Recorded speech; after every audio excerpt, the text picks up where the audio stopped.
Hi అండి, welcome to my channel. ఈరోజు మన ఛానల్లో 1 కేజీ బియ్య పిండితో పప్పు చెక్కల తయారీ విధానాన్ని చూద్దాము. 1 కేజీ బియ్య పిండికి ఏవి ఎంత క్వాంటిటీ తీసుకోవాలి, పచ్చిమిర్చి, అల్లం ఇవన్నీ కూడా కరెక్ట్ కొలతలతో కనుక వేసుకున్నారంటే పప్పు చెక్కలు చాలా రుచిగా వస్తాయండి. చాలా క్రిస్పీగా కూడా ఉంటాయి. ఇవే కొలతలతో కనుక మీరు ఎప్పుడు చేసినా సరే పర్ఫెక్ట్గా చేసేస్తారనమాట. ఎంత క్రిస్పీగా ఉన్నాయో టేస్ట్ కూడా అంతే బాగున్నాయండి. లేట్ చేయకుండా ప్రాసెస్లోకి అయితే వెళ్ళిపోదాము. 1 కేజీ బియ్య పిండిని అయితే ఇక్కడ తీసుకుని చూపిస్తున్నాను. చక్కగా పొడి బియ్య పిండేనండి నేను తీసుకున్నాను. జల్లించి మీకు ఇక్కడ చూపిస్తున్నాను. పక్కన ఒక అరకప్పు దాకా పచ్చిశనగపప్పును కూడా నానబెట్టుకుని పక్కనే పెట్టుకున్నాను. ఇది కరెక్ట్గా 10 నిమిషాలు నానబెట్టి పక్కన పెట్టాను. ఆ తర్వాత ఒక మిక్సీ జార్లో 1 టేబుల్ స్పూన్ జీలకర్ర, ఒక చిన్న అల్లం ముక్క, 8 వెల్లుల్లి రెమ్మలు, అదేవిధంగా ఇందులోనికి 4 విరిచి పచ్చిమిర్చిని అయితే యాడ్ చేసుకుంటున్నాను. కొంచెం స్పైసీ ఎక్కువగా తినేవాళ్ళు అనుకుంటే కనుక 2-3 అయినా ఎక్కువ యాడ్ చేసుకోవచ్చు. వీటిని బరకగా గ్రైండ్ చేసుకోవాలి. మరీ అంత మెత్తగానేం అవసరం లేదండి. ఇక్కడ చూపిస్తున్నాను చూడండి, ఈ విధంగా ఉంటే సరిపోతుందన్నమాట. దీన్ని ముందుగా మనం తీసుకున్న బియ్య పిండిలోనికి యాడ్ చేసుకోవాలి. ఇందులోనికి రుచికి సరిపడా సాల్ట్, అంటే నాకు కరెక్ట్గా 2 టేబుల్ స్పూన్ల దాకా సాల్ట్ పట్టింది. అదేవిధంగా 1 టేబుల్ స్పూన్ దాకా కారం తీసుకున్నాను. ఆల్రెడీ పచ్చిమిర్చి యాడ్ చేశాను కాబట్టి 1 టేబుల్ స్పూన్ దాకా తీసుకున్నాను. ఒక పెద్ద గరిటెడు కాచి చల్లార్చిన ఆయిల్ అయితే దీనిలోకి యాడ్ చేసుకున్నాను.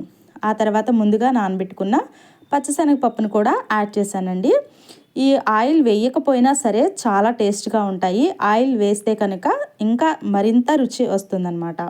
అదేవిధంగా 2-3 కరివేపాకు రెమ్మల్ని చిన్న ముక్కలాగా కట్ చేసి ఇందులోకి యాడ్ చేసుకున్నాను. ఇదంతా ఒకసారి కలిసేలాగా ఈ విధంగా మంచిగా కలిపేసేసుకోవాలి. ఇలా కలుపుతూ ఉండగానే పక్కనే నేను స్టవ్ మీద హాట్ వాటర్ అయితే వేడి చేస్తూ ఉన్నానండి. మరీ అంత మరిగించాల్సిన అవసరం ఏమీ లేదు. జస్ట్ లైట్గా హీట్గా ఉంటే సరిపోతుందన్నమాట. ఇలా చక్కగా కలిపేసుకున్న తర్వాత ఇందులోనికి వాటర్ని కొద్దిగా చూసుకుంటూ కలుపుకోండి. మరి ఒకసారి పోసేసుకుని కలుపుకేసుకోవద్దు. ఇలా కొద్దిగా చూసుకుంటూ ఉంటేనే పిండికి మనకు ఎలా కలుపుకోవాలో మనకి అర్థమైపోతుందన్నమాట. ఇలా చక్కగా మొత్తం కలిసేలాగా కలిపేసుకోండి. కొంచెం చూసుకుంటూ ఇలా కలుపుకుంటూ ఉండాలండి. కొంచెం వెడల్పుగా ఉన్న బౌల్ తీసుకుంటే మంచిగా కలుపుకోవడానికి కంఫర్టబుల్గా ఉంటుందన్నమాట. మొత్తం నేను కలిపి ఇలా చూపిస్తున్నాను. మరీ అంత గట్టిగా కాదు, మరీ అంత మెత్తగా కాదు. ఇలా వేలు పెట్టి నొక్కితే జస్ట్ ఇట్లా ప్రెస్ అయిపోవాలి. ఆ విధంగా ఉంటే సరిపోతుందన్నమాట.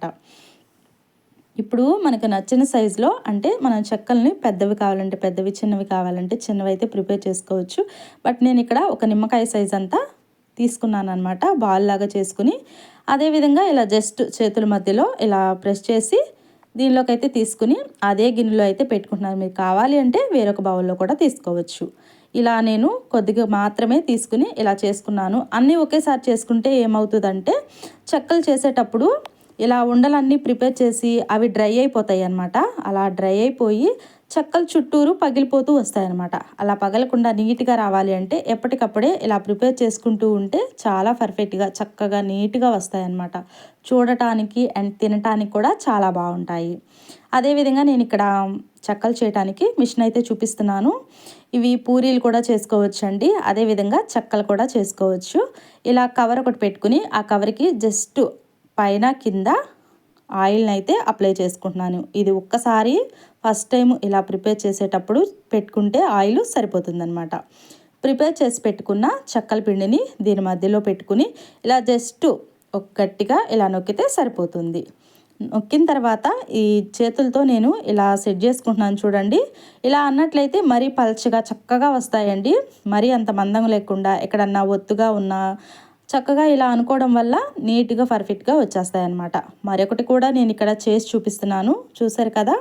మీరు కావాలి అంటే మిషన్ లేకపోతే చేత్తో కూడా చేసుకోవచ్చు. అదేవిధంగా ఒక క్లాత్ మీద కవర్ పెట్టుకుని ఆ కవర్ మీద ఇలా ఉండలు పెట్టుకుని ఆ తర్వాత దాంతో ప్రెస్ చేసినా కానీ నీట్గానే వస్తాయి. బట్ ఈ మిషన్ ఉంటే కనుక తొందరగా పని అయిపోతుంది. అసలు చెక్కలు చేసినట్టే ఉండదండి, చాలా ఈజీగా చేసేసేయచ్చు. సో ఇప్పుడైతే నీట్గా అన్నిటినీ నేను ఇక్కడ ప్రిపేర్ చేసి మీకు ఇక్కడ చూపిస్తున్నానండి. ఇక్కడ చూడండి, ఇలా చక్కగా స్టవ్ పక్కనే పెట్టేసుకున్నట్లయితే డీప్ ఫ్రై చేసుకోవడానికి వీలుగా ఉంటుందన్నమాట. డీప్ ఫ్రై సరిపడా ఆయిల్ తీసుకుని ఆయిల్ మంచిగా హీట్ చేసుకోవాలి, బాగా హీట్ చేసుకోవాలండి. బాగా వేడయిన తర్వాత ఇందులోనికి కళాయిలోకి సరిపడా చెక్కల్ని వేసుకుని మంచిగా అటు ఇటు రెండు వైపులా ఫ్రై చేసుకోవాలి. ఇవి రెండు వైపులా తొందరగానే ఫ్రై అయిపోతాయి అన్నమాట. చూసుకుంటూ తొందరగానే దగ్గరుండి మంచిగా ఫ్రై చేసుకోవాలి. ఇలా మంచి గోల్డెన్ కలర్లోకి చేంజ్ అయ్యేంత వరకు ఇలా మంచిగా ఫ్రై చేసేసుకోవాలి. మరీ అంత నల్లగా కాల్చుకోకూడదండి, ఇలా దోరగా వేయించేసుకుంటే సరిపోతుంది. ఇక్కడ దగ్గరికి మీకు చూపిస్తాను చూడండి ఒకసారి. ఈ విధంగా ఉంటే సరిపోతుందండి. ఇలా ఫ్రై చేసుకుంటే మొత్తం అన్నిటినీ ఒకేసారి ఒక వడగిన్నెలోకి కానీ లేదా మామూలుగా ఒక ప్లేట్లో కానీ తీసేసుకోవచ్చు. ఎందుకంటే ఆయిల్ కూడా ఎక్కువ పట్టదు, ఆయిల్ కూడా ఎక్కువ పీల్చుకోదండి. ఇలా మనం పిండిని కలిపేటప్పుడు ఆ పిండిలో నెయ్యి కానీ లేదా ఆయిల్ కానీ యాడ్ చేసినట్లయితే ఆయిల్ ఎక్కువ పీల్చుకోకుండా మంచి క్రిస్పీగా టేస్ట్గా ఉంటాయన్నమాట. సో నేను అన్నిటినీ ఇక్కడ ప్రిపేర్ చేసి ఇక్కడ మీకు చూపిస్తున్నాను అనమాట. ఎంత కలర్ఫుల్గా మంచి టేస్ట్ కూడా చాలా బాగుందండి. తప్పనిసరిగా మీరు కూడా ఒకసారి అయితే ట్రై చేయండి. కొత్త వాళ్ళు కనుక చూస్తున్నట్లయితే తప్పకుండా సబ్స్క్రైబ్ చేసుకోండి. మరి ఇంకెందుకు ఆలస్యం, తప్పకుండా లైక్ చేయండి, షేర్ చేయండి. పక్కనే ఉన్న బెల్ ఐకాన్ని క్లిక్ చేసినట్లయితే నేను పెట్టే వీడియోస్ అన్నీ మీకు నోటిఫికేషన్ ద్వారా అందుతూ ఉంటాయన్నమాట.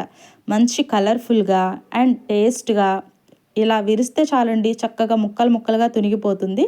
తప్పనిసరిగా మీరు కూడా ట్రై చేసి కామెంట్ చేయండి.